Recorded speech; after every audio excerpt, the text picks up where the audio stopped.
Alright, what's up, guys? It's your boy Pillow, and today I'm doing my first in-person interview.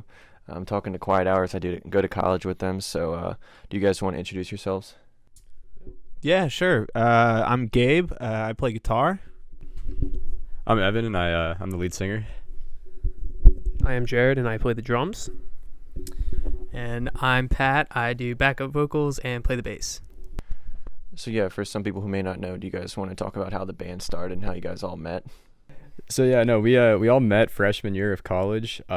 Gabe, Pat, and I were on the same floor of the same dorm building actually, so that was like really convenient. Just completely random. I guess you could say it was just pure luck. But we met Jared. I think Pat met Jared first at like a music club at the school, and he came up and jammed with us the one night, and like I had laryngitis and like we didn't have a drum kit or anything, so like it just was like really bad, and I like looked over at those two afterwards. I was like, he's never gonna come practice with us again.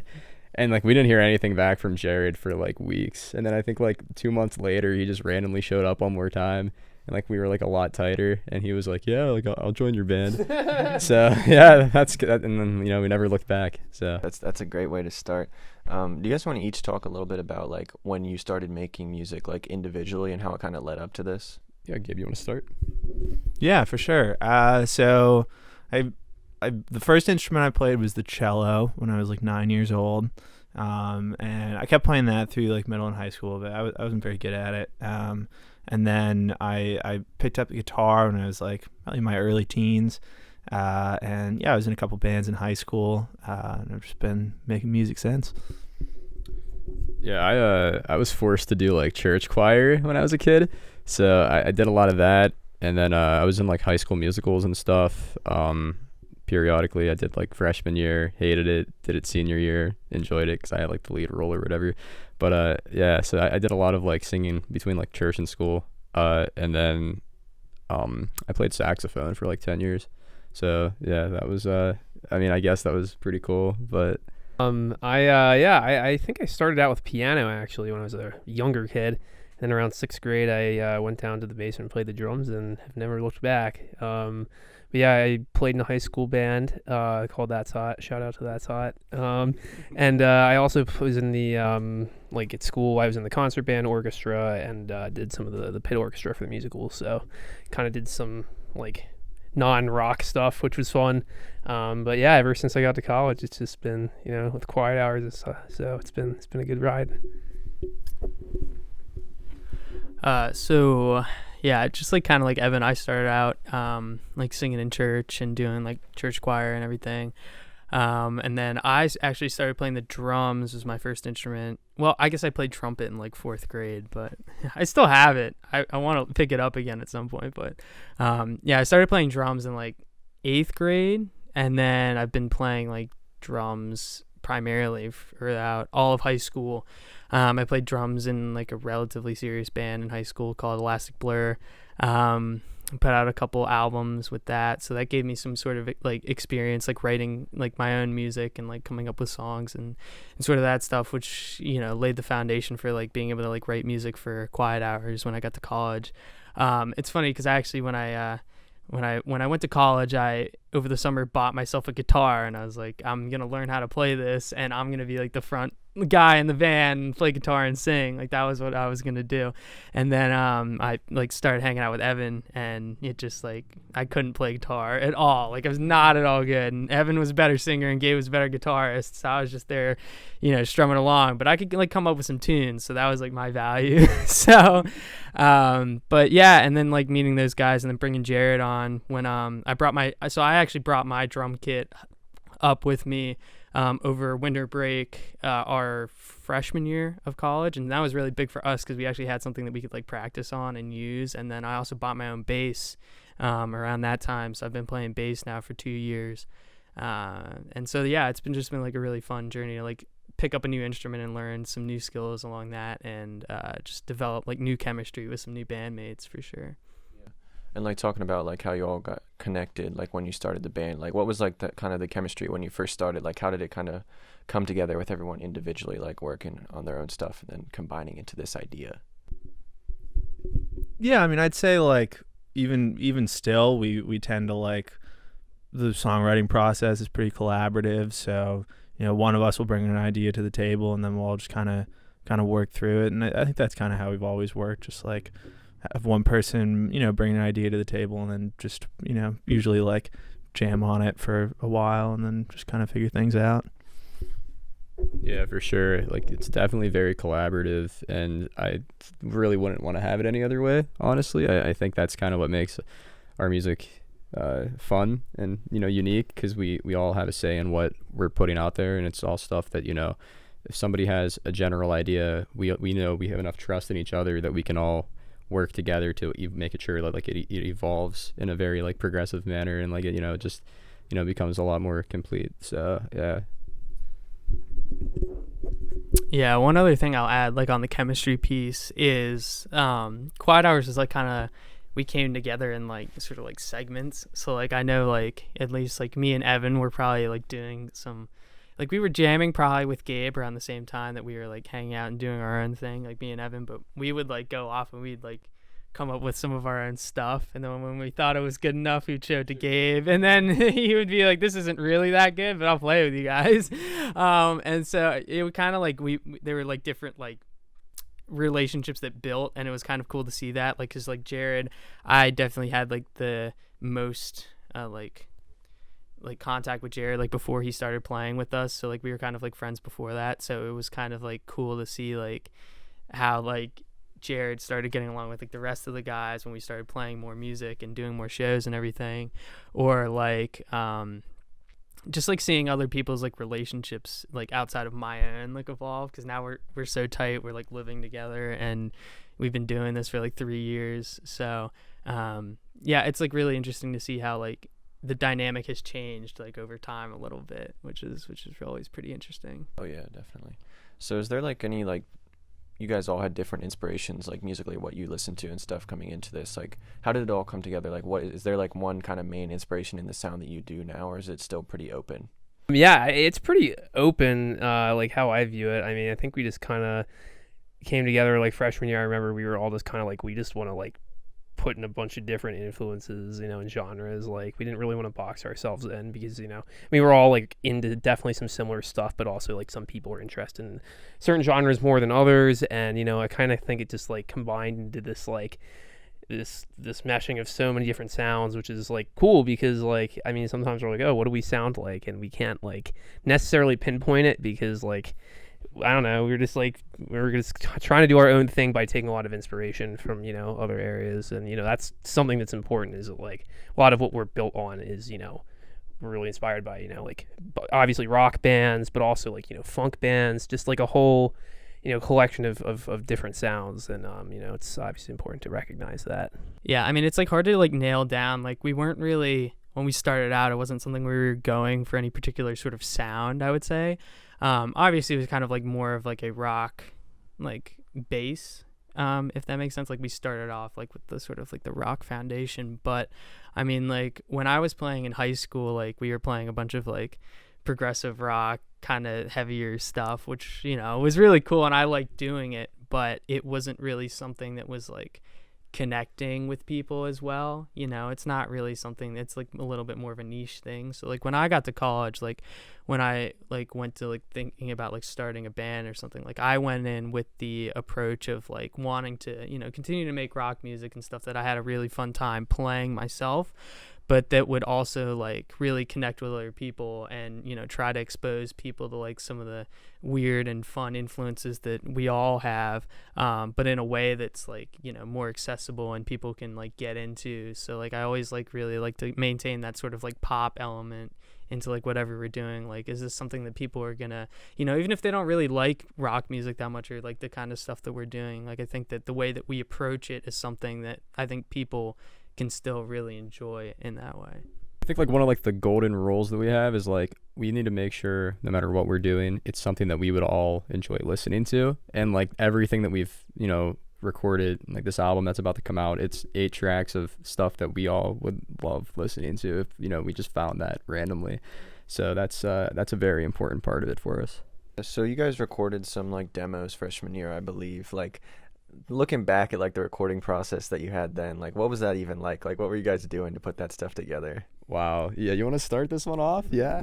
Yeah, so we rented. Well, we didn't rent. We checked out we had a $0 recording budget for it. We rented a mic, or like checked out a podcast microphone from the library, and then we recorded it in our dorm room. Like tracked each thing individually just by like holding the podcast mic up next to like our amps and our instruments, and then we spent like a lot of time trying to like mix it and get it together, which was kind of like it was pretty pointless. It like looking back on it, yeah, it was a definitely a low place to start, but I think we've come a long way since then. Yeah, I mean, there's a reason why those are wiped off the internet at this point. I mean, Are they wiped off the internet? They're archived. they're archived, so they're there, but They're they're still they're not for public consumption at this point. You should send those to the Library of Congress. On our Patreon. So when did you guys decide like you wanted to go and actually like record an album? Like that was something that you were interested in doing and putting your time into? So we started actually like the recording process of what became School Dance, I'd say last spring. So the spring of 2020, like right before, shortly before, COVID happened. And we were just going to do it, not with a podcast mic and stuff. Pat had a lot of equipment that he, acquired and stuff. But we were going to record it in, Gabe's basement and just try to like, make it sound as good as we could on our own, just very DIY.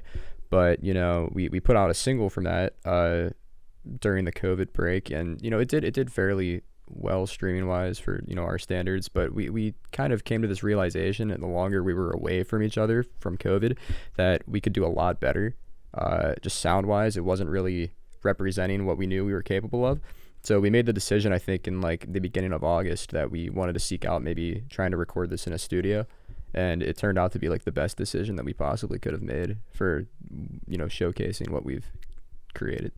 Yeah, I can talk to that a little bit, but yeah, like speaking on what Evan was talking about too, like I mean, these were like all songs that we had put like a decent amount of work into, and that we were really proud of, like we liked them. And when I was trying to mix them kind of on my own when COVID happened, like at my house, and I'm not like the greatest or most experienced with that stuff, so I could do a few things, but it wasn't like it was going to be the best possible quality that we could have gotten out of it. And I remember having a conversation actually with Evan like about this very topic when we were like first starting to discuss maybe wanting to like re-record things. And it's like, this is we're putting out an album, and then it's not really something that a lot of people get the opportunity to do, and it's kind of something that's really special and will bond us for a lifetime, that we were able to like create this. I know it sounds dumb, but it's but it's like something that we all made together, and and this is something that's gonna like last for years and years. And so this is something that I want, when I look back on it in like 10 years or something, I want it to be like something that had the best possible quality, so I'm not looking back on these songs and being like, wow, we really did this a disservice by not going out and trying to do it in a more professional setting and get like a better sound quality out of it. And so in that regard, I thought it was definitely like the right decision to try and like retrack things. So yeah, what was like the difference when you actually were recording in like a studio or recording like in a professional setting? Like what were some of the differences you noticed? Like what was like the most interesting thing that you found from doing that, and like just what was the overall improvement like? Yeah, I could just add a few comments. I mean, obviously it was definitely, like an improvement when we were hearing back some of the, earlier parts of the album, part by part. We were like, oh wow, like this is really going to come together well. Just like based on like, the previous things we'd had. And, Pat did a great job with what he could do, but like obviously getting in there, with all the equipment they had was pretty awesome. And I think something that I thought was interesting about the recording process is, like when we got in the studio, we actually like added on to, ideas that we already, built. Like we're like, oh, we could like use this instrument for this part, or like even for me, like during a certain part I was using mallets for the cymbals instead of like sticks, kind of like things that you just come up with when you're there with like what you have. And And I thought that was really valuable because it kind of pushed us a step further to make the album better. Added a lot of layers, you know. Yeah, definitely, for sure. And I just want to, give a quick shout out to our producer / sound engineer, Gio Orsini. We love you, man. He had a lot of good ideas that like we incorporated into, things when we were recording. So yeah, he played a big part in that too. Yeah, I mean, I'm sure when you have like more options, your sound's obviously going to expand, when you're recording with just, very little things, like stuff like that's going to really be cool to test out some different stuff. Yeah, especially having like that outside perspective too, like somebody who's not like that familiar, but like is very familiar with, the recording process like that. Yeah, it played a big role in it. So yeah, how long did the whole process take, and like what was like the hardest part? I mean, I think we did it in like 4 weekends? Something like Something that. maybe like yeah. I think it was weekdays thrown in Yeah. there. Weekday nights thrown in there.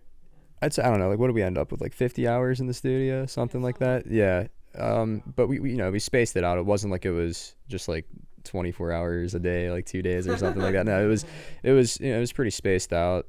As for the hardest part, I don't really know. I mean, we didn't really encounter like a ton of stuff. Yeah, I wouldn't say that we didn't encounter any problems. It's what was the hardest problem is maybe the better question. I don't know. It was like one of those things where, like Jared was talking about, when we got in the studio, there were some songs that we were like adding different things onto. Like when we got in that studio environment, we became a lot more, I would say, critical of like the music that we were creating. Because we were actually recording it, we were able to like hear it back, and we weren't just playing it or performing it. And so we became, not only was it an opportunity to like add stuff and expand on things, but it was also like a chance to assess like what we already had and if what we were actually using was like even really that good. Like I remember one of our songs, Melon Song, we had like a completely different vocal melody for the bridge section of the song, and then like probably like 3 weeks into recording, like after we'd already done all the vocals for it, we kind of came to the decision we didn't really like it, and so we had to like go back home to my house and like write an entire new vocal part for it, and like like one night basically, and then we went like into the studio like either the day after or that weekend and like retracked all the vocals and everything, and it ended up turning out like way better. But that was definitely a challenge because it was like hard to not get frustrated immediately with like, because we went in there, we thought that we already had everything figured out before you go in there. But it's, the studio is like more of like an opportunity to like be a little bit more critical. And so it's going to be one of those things where something like that might come up, and we had to like learn how to adapt and deal with like a situation like that, which I think is really beneficial for us like going forward. Yeah, definitely. And like you guys recorded the track Any Way It Goes, before you went to the studio, and then I've heard the the updated version now, and it sounds a whole lot better. So yeah, like what was it like? I remember when I heard the first recording of that song, I thought it sounded so much different than like the live version, because I had heard you guys do it live. So now it sounds a lot more like the live version. Was that something you guys were going for, just that kind of energy that you have? Yeah, definitely. I mean, we just kind of wanted to go for like the live feel. I mean, even like talking to the person who mixed it. Shout out Noah Summers for mixing it. I remember us like going into it and telling him that we just kind of wanted it to like really retain that live energy and not have like, not be processed too much. We wanted to get it, sounding professional, and getting it, experimenting a little bit with what we could do mixing and recording, but definitely wanted to like stick to the live version because we have so much fun like playing our songs live. Yeah, and I think that was the case. I heard with another track, Calvin's Bike, like I kind of remembered the energy that you guys had doing that one live, but I think that one sounded almost a little bit better like recorded. Do you guys feel that like there was an improvement in, like, obviously the live setting is like a lot of fun, but do you think like sitting down and listening to it a couple more times like helped you pick up on something that was just a little bit could be done a little bit better? Yeah, I mean, a lot of it also is just being able to layer instruments. I mean, I'm live, we have just me playing guitars, and then recording, we have like 3 of me at sometimes playing guitars. So, you know, just being able to like kind of push the envelope and experiment a little bit, like really dial in like guitar tones and instrument tones and stuff, just get it sounding really good. Yeah. Definitely. So what will it be like, you know, performing live, like Junior Prom and like Melon Song? They're kind of like a little bit different than like the energy that I like, you know, remember you guys having like in the live shows. So have you guys like thought about that, like what it'll be like to do that? Baby. Yeah, I don't know. I think we definitely have some work cut out for us in terms of like, you know, performing those songs, you know, putting in like, you know, the elements that we want from the studio version. Yeah, I mean, you know, yeah, I mean, we've been so focused on, you know, obviously the album itself, getting the recording out, and, you know, we've also been writing some new stuff. So we haven't really just been in that mindset of like playing live yet, which like hopefully, knock on wood, we're going to get into that mindset like Pretty soon. sooner rather than later. But yeah, I think that I don't have any huge ideas right now. I mean, I think that maybe having some more instrumentation could help us out in the long run, live, like even just like one more like guitar, or somebody could like just, you know, like auxiliary instruments, just because, you know, songs like, you know, Junior Prom can definitely have like more than just like a 4-piece band going on with one person singing. Yeah, sure. I mean, like, so, I mean, in terms of like playing these songs live, like I said, like there were some things that when we were playing any of these songs in like a live setting, I would say maybe 5 or 6 of the songs I think we played like relatively a decent amount live. I think the only ones that we really didn't play too much live were like Pittsburgh Prince and Junior Prom. Although Melon Song we kind of stopped playing for a little bit because like we were trying to figure out some of that same vocal stuff. Yeah. But it's so those songs we didn't even really have too much of like a bass like idea of like what it meant to play those like songs live versus something like Mountain Goats, which we had been playing for like a year at that point. So that kind of has the same feeling that it does whenever we play it live. But the other thing too is like, for example, I think we played Pittsburgh Prince once live before COVID happened, and then before we actually went into the studio to track it, we like completely revamped a lot of the solo section, for example. So that's something that we haven't really played too much like live at like a house show or something, actually.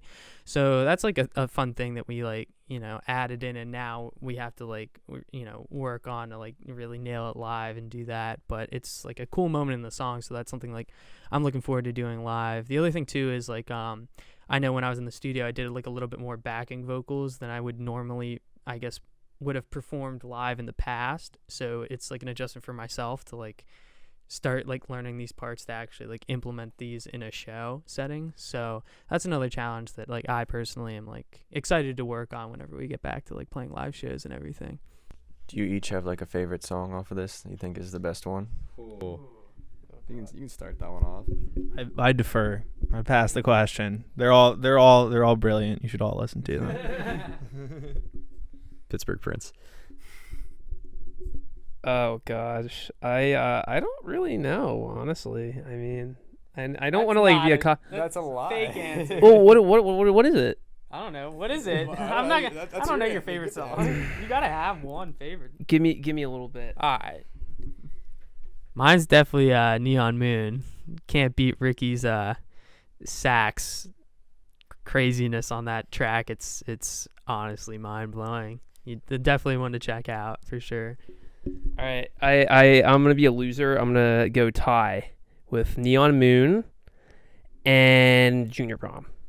So You gotta say something. You should listen to all of them. They're all equally brilliant. Do you guys want to talk about the cover art a little bit too? Yeah. So we kind of just wanted to like have like this feel of like an old timey dance, which you can kind of see with like the black and white photos of people dancing. But no, I asked my friend Morna from back home, shout out to Morna, if she could create something, and she, you know, did it relatively quickly. She just kind of like found some old pictures from like old like National Geographic books or something, and she you know, clipped them out and then put it on this like floral background that she found somewhere else, and yeah, it turned out really well. Didn't she So- incorporate part of like the space shuttle? Wasn't that I something? thought it was like Oh, a nuclear it was reactor. a nuclear, cooler. yeah, something like yeah. that. Some kind of cooling chamber. I think she found them all in magazines. And it was just like some very something that I don't think any of us would have came up with No. ourselves. No. But you know, Really? we've gotten a lot of compliments on that, and she did a really great job, and I'm really happy with how it turned out because I think it encapsulates the general feel of the album as a whole very nicely. So Do you guys have any like album rollout strategies that you kind of put in place or that you had planned over the the time, because the album's been in the works for a while, so like has that been something you guys have thought about a lot? you're the master of the spreadsheet there, like the I mean, So- yeah, I know we're trying to implement some different strategies. I mean, obviously social media is like the name of the game right now, just because like we can't really play out. So we've definitely been trying to like, get on the Instagram grind and also TikTok. TikTok has definitely been something we've been working on, just because like, I mean, I wouldn't say any of us were like, the ticker talkers, you know what I mean? But yeah, we've been doing that just because like it's such a good way for musicians to get out there actually. Other than that, like, we've been trying to reach out to some blogs, radio stations. I mean, we still definitely have some work to do, but just like lots of emails. I mean, we literally just made something called an electronic press kit. Shout out to Evan and Pat, or all you guys for mainly. Shout out to John too. John McDevitt. He took a lot of photos of us. He did a really good job. Like everybody's been doing like a great job in terms of like making something to get the album out. But there's still definitely some work to be done as the album is released. So I wanted to ask something. I don't know if you guys will have a response to this or not, but Jack Stauber's an artist who's from Pitt. Is he kind of inspirational to you guys to think that you can reach a level that he has? Oh, we actually have a Jack Stauber story for you. Yeah, I Jack Stauber was my next door neighbor all of like last year. Yeah, no, he lived next to us. Yeah. No, I mean, like we used to see him like going and getting his laundry and stuff. Yeah, I don't know if he knows us, but shout out Jack Stauber. I think I said hi to him a couple times, but he definitely doesn't know who I am. Anyway, yeah, I mean, it's just cool to see someone like from Pitt, from the area, like being so successful. And there are definitely like, other bands that came before us, even besides Jack Stauber, that are, it's just like really impressive what they've done, just kind of coming out from the same scene that we have. Yeah. Right, so what do you think about this album is going to help you guys like stand out? What do you think is going to be the kind of thing that, pulls people into your sound, that makes them going to remember you guys? Well, I think the thing is, and we kind of mentioned this earlier, there's something for everybody on this album. We kind of, I don't want to say we threw everything at the wall and saw what would stick, but like, it incorporates all of these different sounds, but it also kind of has this distinct quiet hour sound. Even if we can't describe it all of the time, there's something on this album that I think everybody can enjoy, whether or not you're even a huge fan of rock music. You're gonna find something that you like, and that's a lot of the feedback that I've gotten just from the two singles has been that, even if it's not the genre that the people like the most, they're still vibing with it and they're still enjoying what we're putting out. I think that's what kind of sets us apart. We're not really trapped in a box, and I really enjoy that about our music. I was just gonna say, check out some killer saxophone work courtesy of Ricky Lipinski on track 3 Mountain Goats, and I think track 7 Neon Moon. Shout out Ricky. He's a god. But like talking about like the sound a little bit more, like Evan said, like we have a lot of like stuff that will be good for everybody, like something that every different kind of like music listener could get into. And then kind of like with the idea of that though is like, yeah, everything sort of sounds like quiet hours in that sense. I think that we've started to really develop like sort of our own thread of like our sound that permeates through each of the different tracks, even if we're doing different sort of like stylistic things. And I think the cool thing about that is like, for example, say with a track like Anyway It Goes is a little bit more of like a straight ahead like rock sound. So you might be getting some people that are like more into just like straight up rock when they're listening to that. But it also still like has that quiet hour sound. And so if you're like digging that track, you might be digging it initially for the rock, vibe, but then you're also like appreciating like what us as a group are like specifically like bringing to it. And that's sort of like that same energy that we're bringing on every single track. So hopefully like the goal is like we can get somebody in based off of like a certain style that they might like, and then if they like what we're also like providing to that sort of genre, then the thought is maybe that it could get like people into other stuff that we do that's a little bit different. Like it might get someone into a Pittsburgh Prince that's a little bit more funky, still has some of that rock energy, but is a little bit more funk, pop energy. And or like Venice, for example, is a little bit more like beachy and like tropical sounding, and so it kind of like serves as like bringing people in and then allowing them to branch out and just sort of like all the other different things that we do. And then one other comment too that I like got from a few of my friends that like checked out the music that I sent before the release was that like they said that it sounds like this would be really fun music to hear live, which I think is really important because I know that we really like to prioritize our live show. It's got like a really special sort of energy that we all really love, like when we get that opportunity to play for people. And so, like Gabe was saying, like I'm really glad that we were able to like put that through in our music. But similarly, like I'm glad that we're putting out music that people are saying, like they're responding with, oh, this would be great to hear live. Like that, we're putting out music that people are responding to with, now I want to go, now that I heard this music, I want to actually go see them in person. Like getting that sort of response is really good because that's like a lot of like great, like, response from the fans. Like they listen to it and then, they're wanting to go out and actually like engage with us like further, which is great. All right. So, after this album releases, what's like a goal going forward? Like, is there like a long-term goal, short-term goal? What are you guys looking at? Yeah, I mean, I think definitely just to say one goal is just to keep writing music and to like, develop our sound. And we've already been writing music. I definitely want to record another album in the not too distant future. But I think like, already talking about like we were really happy with the recording process the first time around, but like knowing, when we get back in the studio again, like even getting more into it, adding more layers to our sound, just doing things that we haven't done before, which is like kind of how I view a really good way of growing as an artist, not doing the same thing over and over again. I really like bands who like switch it up from album to album or just do something that's different, catching the listener's attention. So I think that's definitely a goal for us.